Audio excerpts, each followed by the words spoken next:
Gabon Politique, une émission hebdomadaire consacrée à la politique nationale, présentée par Claudette Eworé et Achille Mwanda Moussoti, tous les mardis à partir de 10h05, rediffusion mardi 20h. Mesdames, Messieurs, chers auditeurs, bonjour ou bonsoir selon vos zones et heures d'écoute. Vous êtes toujours les bienvenus à cette émission Gabon Politique, votre rendez-vous hebdomadaire consacré à la promotion du débat démocratique dans notre pays. Pour ce numéro, nous recevons un désormais habitué de cette tribune, Pierre Claver Maranga Moussavou, ancien vice-président de la République et président du Parti social-démocrate, formation politique de l'opposition depuis sa création en 1990. Mais au regard de ses accointances et autres alliances, parfois contre nature avec le parti au pouvoir, le PSD est traité par ses détracteurs de partis politiques mi-figue, mi-raisin, c'est-à-dire un peu dans l'opposition et un peu plus dans la majorité. La curieuse présence du sénateur PSD dans le nouveau bureau du Sénat au détriment de celui du Parti Les Démocrates jette encore un pavé dans la mare. Monsieur le Président du PSD, bonjour. Bonjour. Comment allez-vous? Et comme vous me voyez, je vais bien. Et félicitations pour le prestigieux poste de deuxième questeur que vous venez d'arracher au Sénat.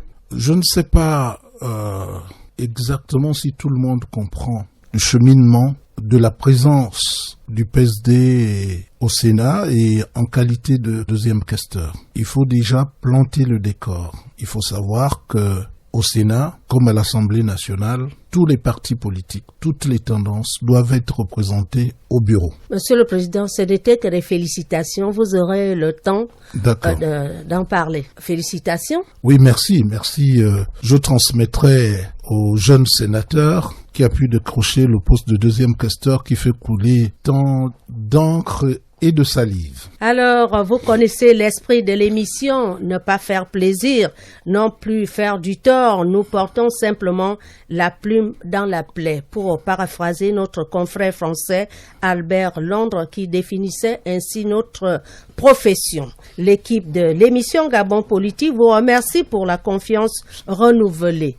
Et sans tarder, nous allons aborder la première partie consacrée aux questions d'actualité avec Achille Mwanda Moussoti. Achille, bonjour. Bonjour Claudette. À vous la parole. Monsieur le Président, bonjour. Bonjour. Alors, la célébration de la Journée mondiale de la femme, quel sens donnez-vous à cet événement? Je pourrais dire, puisque avant que d'être de ce monde, il a fallu que j'ai mes aïeux, mon arrière-grand-mère, ma grand-mère, ma mère, et me voilà ici devant vous. Je ne peux que profiter de cette occasion pour sanctifier la femme, la mère, celle qui nous porte, et celle qui, à l'intérieur du pays, joue un rôle indéniable quant à la survie du foyer. Si on pouvait agréger tout l'effort fait par la femme pour nourrir sa petite famille, ce serait extraordinaire. Malheureusement,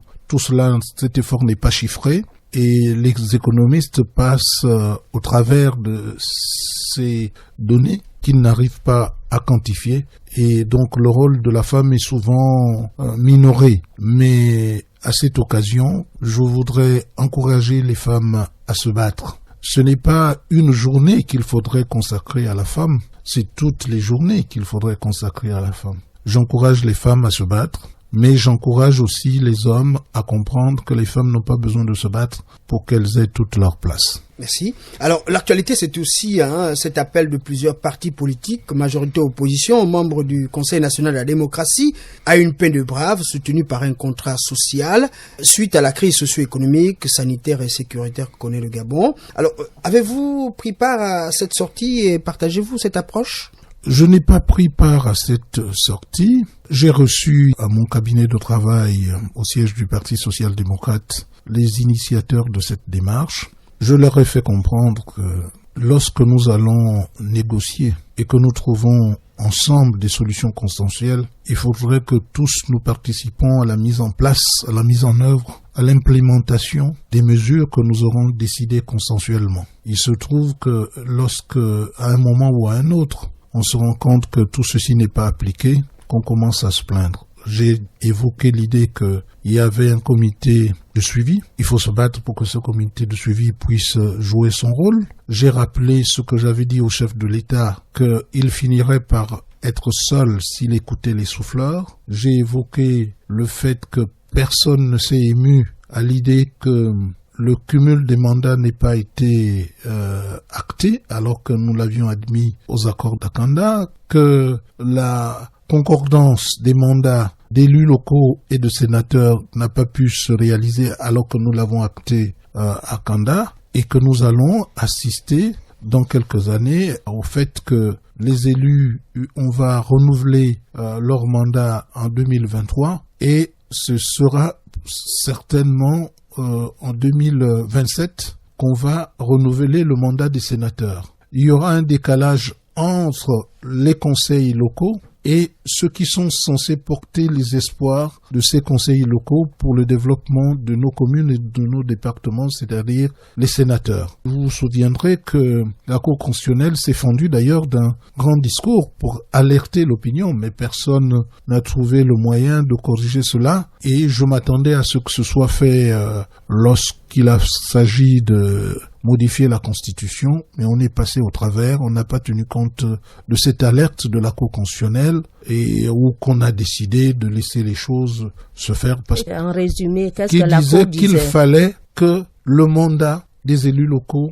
coïncide avec celui des sénateurs. On a encore laissé filer l'occasion de nous accorder à cette idée par rapport à ce que nous avons décidé aux accords d'Akanda. Et pour ce qui concerne le Parti social-démocrate, je leur ai dit que l'essentiel pour moi, c'est que les élections se déroulent dans la transparence, et que je vais prendre une grande initiative dans quelques jours ou dans quelques semaines pour que, au sortir des élections, les résultats sortant des urnes soient ceux connus de l'ensemble des populations, et comment faut-il les sécuriser pour qu'il n'y ait plus d'exactions, qu'il n'y ait plus de colère répandue dans la rue, qu'il n'y ait plus de mort d'hommes, parce que les uns et les autres contesteraient les résultats maquillés diffusés par le CGE.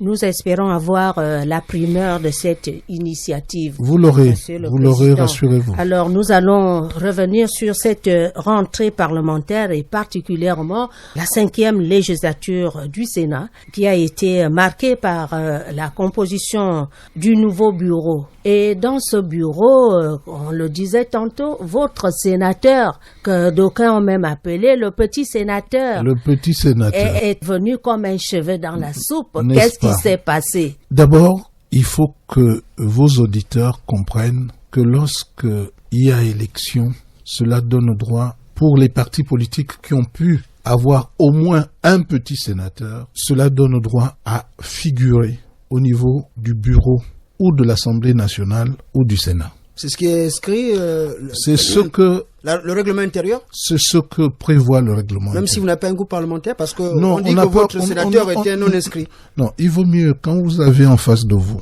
quelqu'un qui connaît, il vaut mieux s'en tenir à, puisque vous m'avez invité pour ça. Oui. Il vaut mieux que je vous donne des explications. Oui. Nous aussi, en tenant compte des griefs des autres, pour essayer de comparer. Les autres ne sont pas ici pour se défendre. Donc laissez-moi, quand ils viendront, ils débiteront ce qu'ils auront à débiter. Allez-y. Mieux vous avez en face de vous. Au moins, vous avez déjà donné la version par rapport à ce qu'ils pensent. Oui, mais peu importe. Moi, je ne donne que ce qui existe. Allez-y. Vous vous souviendrez, mais vous étiez déjà né. Vous vous souviendrez que lorsque la première législature de l'ère multipartite, Madame Maganga, seule députée du PSD, était secrétaire à cette législature. On n'avait qu'un seul député. Et on était non inscrit. Ça veut dire que toutes les tendances doivent être représentées au sein du bureau. C'est ce que prévoit le règlement intérieur de ces institutions. Donc ici, le débat n'est pas celui de savoir pourquoi le PSD figure ou comment cela se fait-il que LD ne figure pas. Ça, ce sont des débats. Et comment le PSD a fait pour s'imposer? On peut quand même se poser cette question. Maintenant, si vous me permettez que je vous réponde, vous saurez que avant toute mise en place du bureau et à discussion entre partis politiques. Le matin même de la mise en place du bureau. C'est ce qui s'est passé il y a 6 ans. Nous nous sommes concertés, moi-même j'étais là, et nous avons demandé au PDG de réserver à l'opposition un poste de vice-président, un poste de secrétaire, un poste de deuxième questeur. Ce qui a été fait. J'ai l'impression, puisque je n'ai pas pris part, que cette fois-ci, après la déclaration de Guinzouba Ndama disant que le PSD n'était pas un parti d'opposition, qu'il était de la majorité, il a décidé que l'opposition n'aurait d'autre ambition que d'occuper le poste de deuxième questeur. Est-ce que c'est Guinzouba Ndama qui situe le PSD? Est-ce que quelqu'un qui est resté plus de 20 ans président de l'Assemblée nationale, qui a présenté Ali Bongo à la nation tout entière et qui, piqué comme par une mouche, s'est retrouvé hors du PDG, est-ce que celui-là peut, devant le peuple gabonais, dire que Maganga Moussavou est dans la majorité ou dans l'opposition, comme si Maganga Moussavou n'était pas quelqu'un qui avait la capacité de se définir et qui n'a pas besoin d'un tuteur, surtout pas Guinzouba Ndama, que je connais depuis longtemps, depuis les accords, laissez-moi terminer, depuis les accords de Paris, où c'est à la dictée qu'il prenait note de ce que je pouvais lui dire pour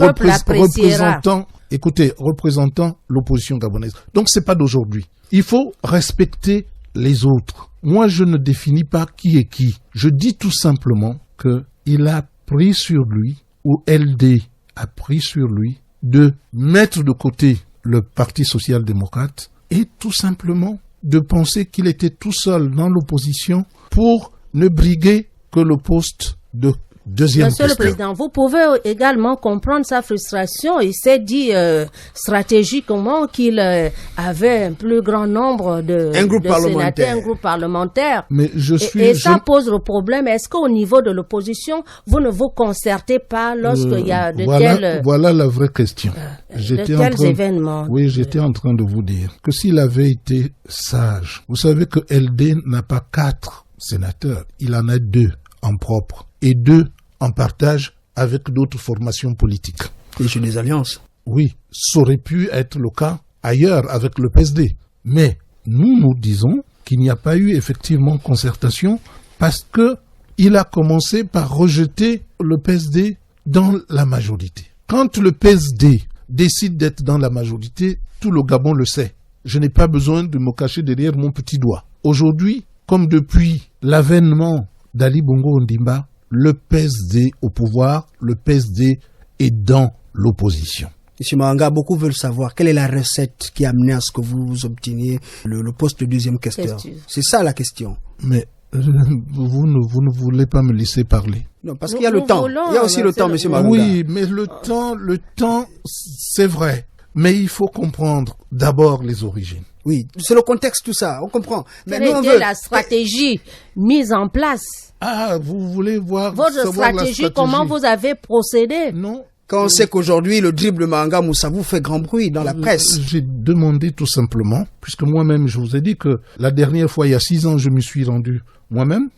Cette fois-ci, revenant d'Oumouila, je ne sais pas si vos auditeurs ont le droit de le savoir, j'ai demandé à Madame Maganga d'aller le matin pour une concertation au Sénat avec les autres formations politiques, c'est-à-dire le PDG et LD. Et elle est allée, on lui a dit, écoutez, nous avons réservé à l'opposition le poste de questeur. Madame Maganga a fait remarquer que le PSD voudrait de ce poste pour la simple et bonne raison que LD a le poste de deuxième questeur à l'Assemblée nationale et que nous aussi, on aimerait avoir le poste de deuxième questeur au Sénat. Voilà une bonne stratégie. Et ça a été simple. Et lorsque c'est arrivé, nous avons appris cela. Tout de suite, nous avons pensé à cet ouvrage, Comment devenir un fait stratège. C'est le livre de Machiavel pour nos auditeurs. Est-ce que vous l'avez parcouru? Parce que lorsqu'on voit la leçon numéro 2, c'est devenir réaliste.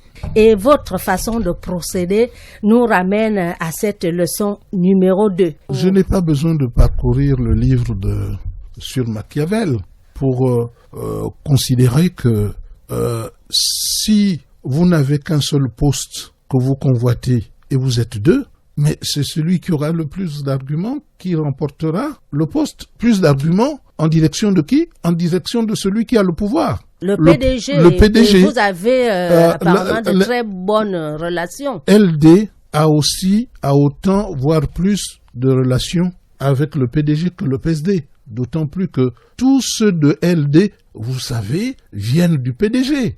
Eux-mêmes ne s'en cachent pas.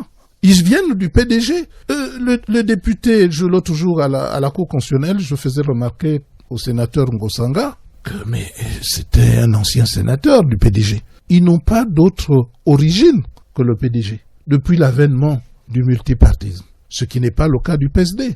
Et là, on se trouve face à deux schémas. Nous avons les démocrates, anciens pédégistes, et on a des sociodémocrates, amis des pédégistes. Qui est plus proche du siège de lui? Non, moi j'ai jamais été au siège de lui d'abord, premièrement. Ensuite, il faut que vous sachiez que nous sommes dans un monde multipartite. Les partis se parlent. C'est pourquoi, à l'occasion des accords de Paris, j'ai tout fait pour qu'on crée ce qu'on appelle aujourd'hui le Conseil national de la démocratie pour que les partis se parlent. Ici, c'est pas en termes d'amitié, c'est en termes d'adversaires politiques qui se doivent du respect, qui se doivent de discuter pour trouver des solutions pour l'intérêt de notre pays. Ceci dit, il faut que vous sachiez que ce débat n'a pas lieu d'être. C'est un faux débat. Est-ce que vous savez qu'au sortir des accords d'Akanda, où c'est moi qui ai co-présidé ces accords, pour donner le CGE, LD qui a refusé d'aller aux accords d'Akanda parce que les gens n'ont pas le courage de leurs actes, LD qui a refusé d'aller à Kanda, s'est précipité pour soudoyer un certain nombre de partis politiques afin que un des leurs se retrouve à la vice-présidence du CGE. Savez-vous qui est rapporteur du CGE côté opposition? C'est le PSD. On sort d'une élection des sénateurs. Voilà que quelqu'un avec qui on travaille va déclarer Urbi et Orbi que le PSD est dans la majorité, même si le ridicule ne tue pas. Comment des gens, des partis qui travaillent ensemble pour défendre l'opposition, peuvent s'ignorer royalement ainsi pour aller déclarer, par exemple, moi je viendrais déclarer que LD est dans la majorité, alors que c'est LD qui assure la vice-présidence de l'opposition au sein du CGE.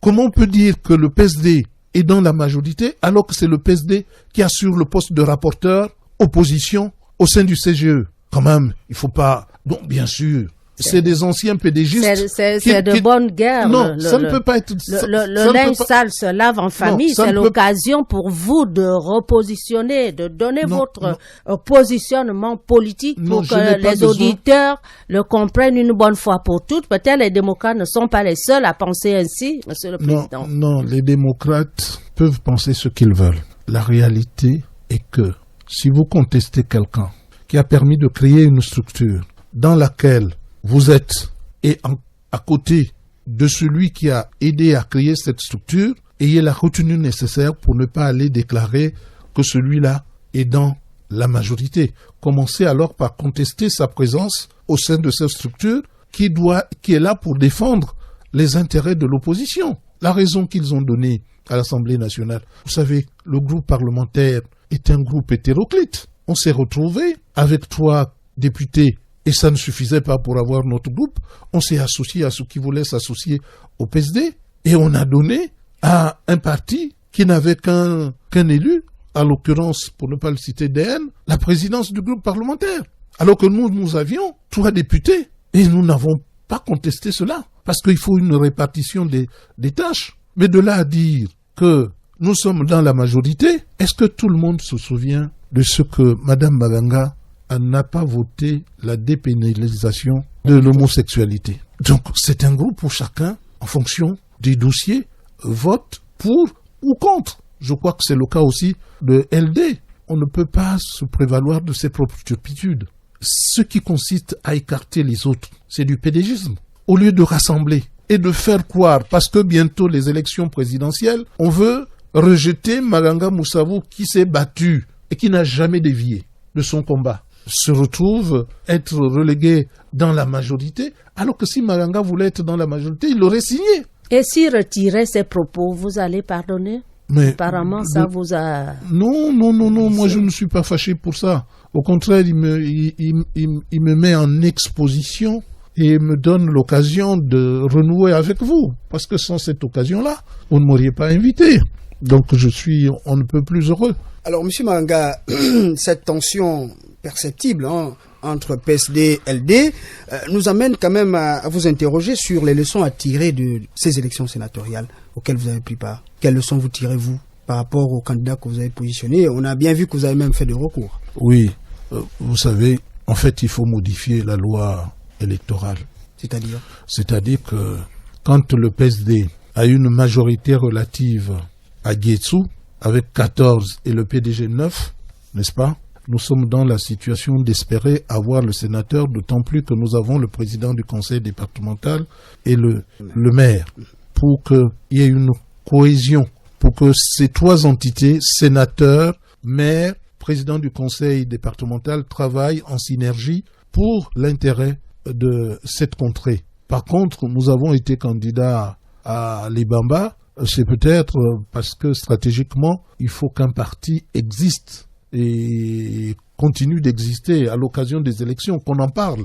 Vous avez osé? On a osé, tout en sachant que ce système-là, c'est pourquoi je voudrais qu'on le réforme, ce système fait que ça favorise la corruption. C'est-à-dire que si j'avais suffisamment d'argent, comme le PDG ou comme d'autres, pour avoir quelques élus, il est sûr et certain que j'aurais acheté des voix du PDG pour que le PSD puisse gagner les élections. Or, ce système est un système qui incite à la corruption. Parce qu'il faut qu'on tire des leçons. Un grand électeur, comme aux États-Unis, ne peut pas dévier d'une certaine trajectoire. Il est grand électeur parce qu'il a été élu par un parti politique qui lui a permis d'être là.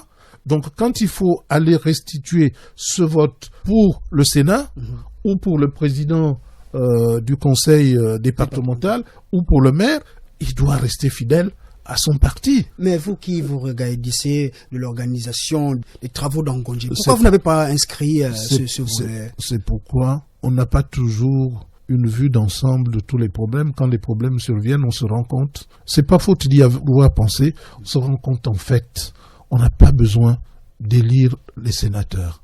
Il suffit que on puisse demander au parti majoritaire, même celui qui a la majorité relative, de savoir, quand il n'a pas la majorité absolue, de savoir s'il peut s'appuyer sur d'autres pour avoir ou le président du conseil départemental ou la présidence du conseil municipal ou le sénateur, de l'indiquer avec les signatures de ceux qui acceptent de former cette majorité et d'envoyer ce document signé, légalisé au CGE, ensuite à la Cour constitutionnelle pour qu'on désigne les sénateurs. Parce que c'est quand même l'occasion encore d'une débauche d'argent. Chacun doit faire... vous voyez par exemple à Yetsou, où le candidat du PDG est allé dire à la commission, pas de procuration, parce qu'il avait à l'idée d'acheter quelques militants du PSD. Et il s'est retrouvé gros gens devant comme derrière, en se rendant compte que tout le monde peut faire la même chose, n'est-ce pas, vis-à-vis des siens. J'espère qu'on parle du même cadre du PDG, parce qu'on se souvient qu'en mi-2020 dernier, un ancien cadre de votre formation politique avait craqué la porte au profit du Parti démocratique gabonais, et ce monsieur voulait emporter avec lui d'autres militants et non des moindres, des élus locaux de Guétsou dans le département de Mougalaba. Oui, n'en parlons pas. Il a échoué lamentablement. Oui, c'est dire qu'en politique, il n'y a pas que la corruption, il y a aussi d'autres valeurs, et vos élus ont fait preuve de fidélité et de conviction. Voilà, et ça, Yetsou, c'est formidable ce qui arrive à Yetsou. Non seulement savoir que cette contrée a des femmes et des hommes de valeur, qui ont une certaine dignité, une certaine intégrité, et ça donne l'exemple au niveau du pays tout entier.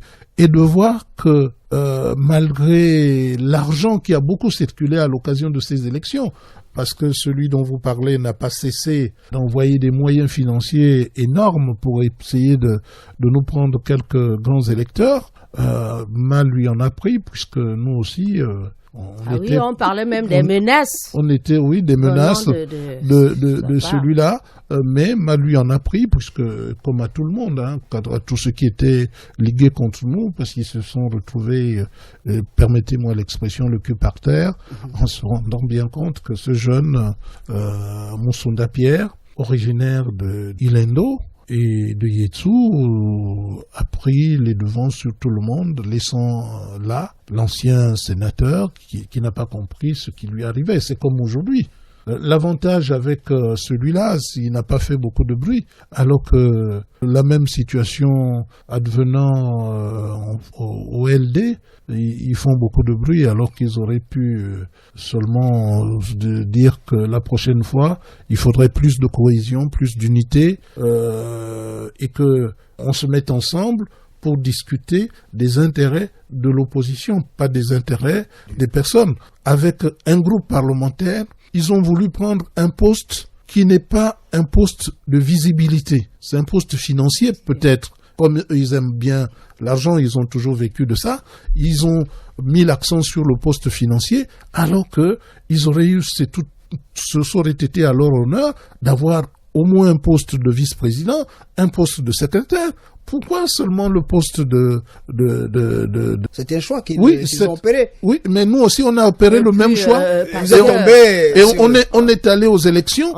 Eux-mêmes, avant que l'élection n'ait commencé, ils sont sortis de la salle.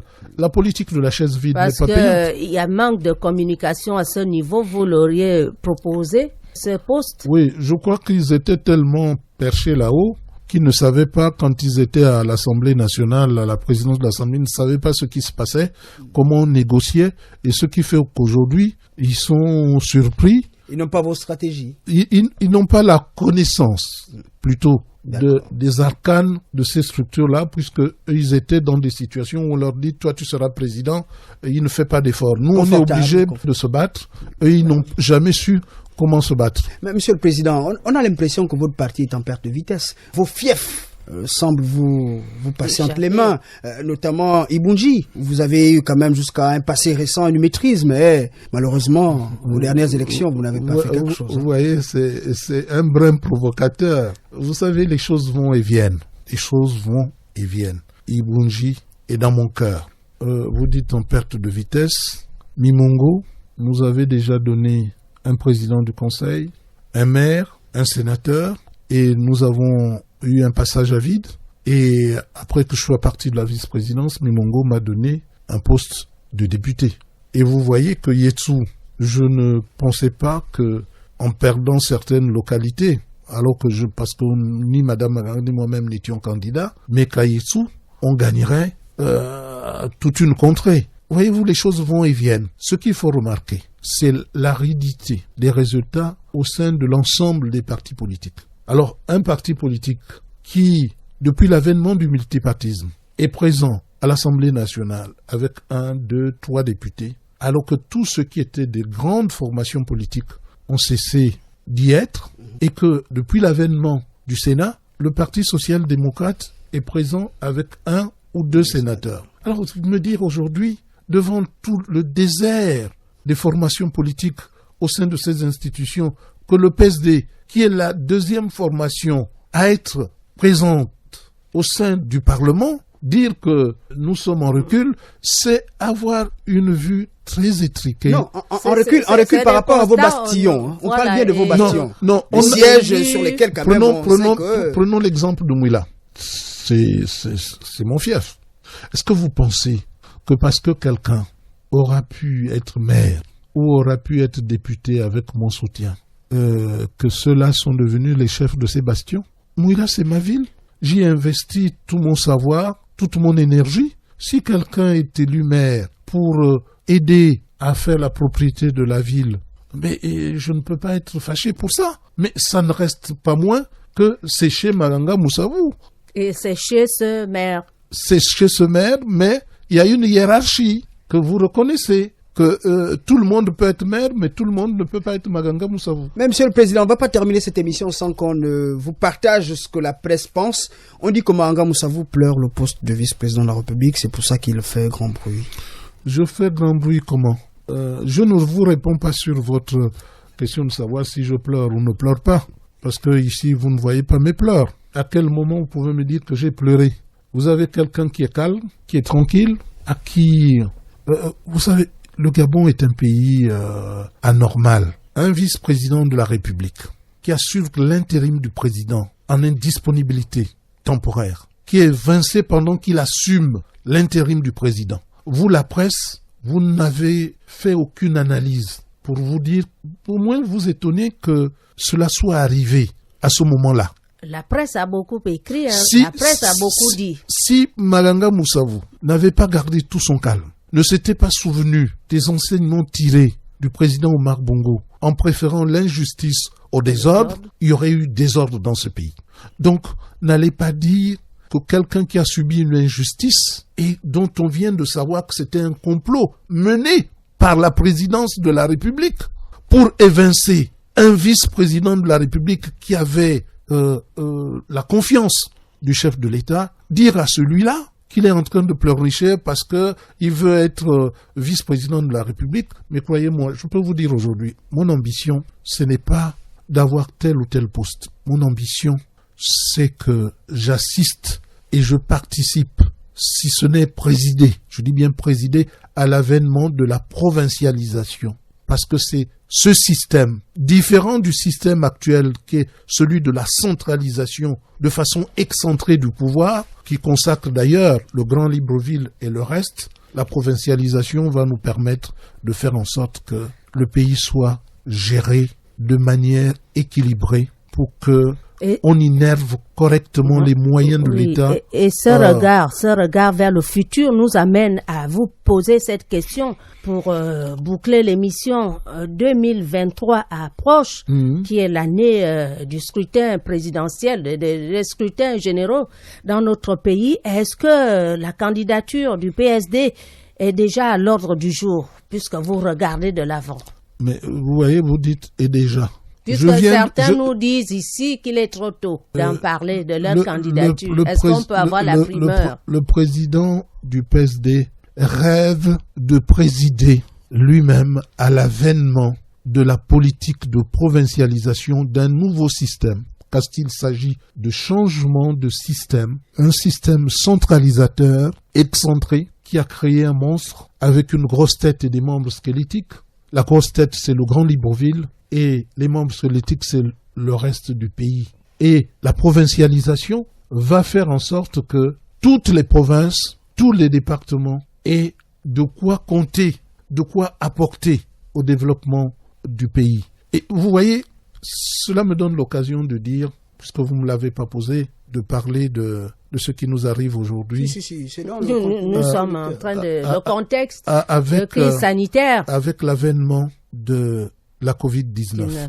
Vous avez anticipé, allez-y. On dit qu'il y a le Grand Libreville, où il peut y avoir un certain nombre de politiques, confinement et autres. Mais les villes de l'intérieur, qui sont déjà oubliées, pourquoi on ne mettrait pas pour ces villes-là, pour ces provinces-là, une autre politique qui ferait en sorte qu'ils travaillent davantage et qu'ils aient moins de restrictions? Pourquoi confond-on le Grand Libreville avec le reste du pays qui est déjà en difficulté pour dire à quelqu'un qui va faire son agriculture, à partir de 18h, il faut que tu rentres chez toi, alors que ces gens-là ne sont pas concernés par la Covid-19.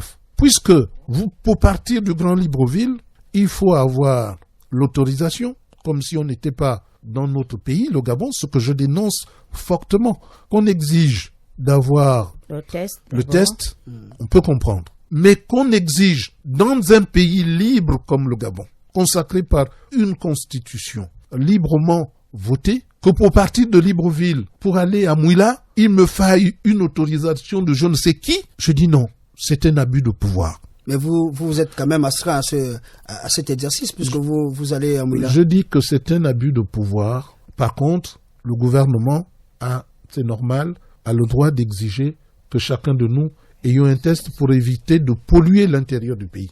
Mais aller chez soi, quand on a son test, dans un pays libre, où la circulation est libre, je dis voilà où les partis politiques devraient se mettre debout pour dire non, ce que vous faites là n'est pas bien. Dans un même pays, Vous ne pouvez pas dire que ceux qui viennent de l'intérieur peuvent venir sans autorisation et ceux qui partent, il faut une autorisation.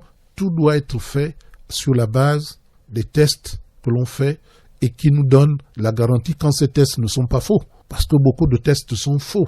On vient vous tester aujourd'hui, vous dites vous êtes négatif, alors qu'en réalité, quand vous allez faire le scanner, on vous découvre avec la Covid-19. Donc, Monsieur le Président, quel est votre message de sensibilisation? Le message de sensibilisation en direction du gouvernement, c'est que les mesures qui sont prises pour protéger les populations sont de bonnes mesures, mais des mesures qui consistent à faire en sorte que pour aller à l'intérieur du pays, il faille une autorisation, ce sont des mesures inappropriées, anticonstitutionnelles, parce que cela prive de la liberté de circuler. 1. 2. Si les problèmes qui s'opposent à nous viennent d'autres pays et par l'air, c'est-à-dire par les avions, alors pourquoi ne pas tenir compte de cela pour libérer au sein de la CEMAC la circulation entre le Gabon et la Guinée, entre le Gabon et le Cameroun, entre le Gabon et le Congo? Qu'est-ce que ça a à voir avec le fait que nous constatons que si nous avons eu des problèmes de santé, cela vient de l'extérieur, mais par la voie des airs? 2. La troisième chose, c'est que si nous avons besoin, comme ça se passe ailleurs, de confiner le Grand Libreville ou d'avoir des mesures pour le Grand Libreville, essayons une fois d'inventer des solutions pour l'intérieur du pays, pour dire il y a des zones qui ne sont pas atteintes et ces zones doivent continuer à faire de l'activité. Déjà l'activité économique et on ne peut plus à restreinte là-bas et donc on pouvait profiter de cette occasion pour essayer de booster l'économie dans ces zones qui n'ont pas la même caractéristique du point de vue de la Covid-19 que le Grand Libreville. Monsieur le Président du PSD, oui, l'émission est terminée. Oui, mais merci de m'avoir donné l'occasion d'en parler, mais ce que j'aborde comme sujet est très important. Vous ne m'avez pas donné suffisamment de temps, mais j'en ai profité pour dire au gouvernement, faites l'effort de réfléchir autrement, faites l'effort de prévoir des politiques pour des zones moins touchées par rapport à une zone comme Libreville. Ce n'est pas difficile, mais avec un peu de concertation à l'Assemblée nationale ou dans d'autres instances, on pourrait aider à bâtir des politiques qui puissent aider le peuple gabonais à vivre autrement cette pandémie sur l'ensemble du territoire. Ce sont des bonnes propositions et les gouvernants vous entendent. Mesdames, Messieurs, chers auditeurs, c'est la fin de cette émission Gabon Politique. Merci de nous avoir suivis et merci à notre invité Pierre Claver Maranga Moussavou, président du Parti social-démocrate. Dans son franc-parler habituel, l'acteur politique de l'opposition confirme son leadership pragmatique. Il sait ce qu'il veut, quand il le veut et comment faire pour l'obtenir. Comme disait Napoléon, vivre vaincu et sans gloire, c'est mourir, ce que refuse le président du PSD. Claudette Eworé et Achille Mwanda Moussoti étaient à la présentation grâce à la collaboration technique de Julien Makita. On se retrouve prochainement avec un autre invité sur Radio Gabon, la référence. Respectons les mesures barrières.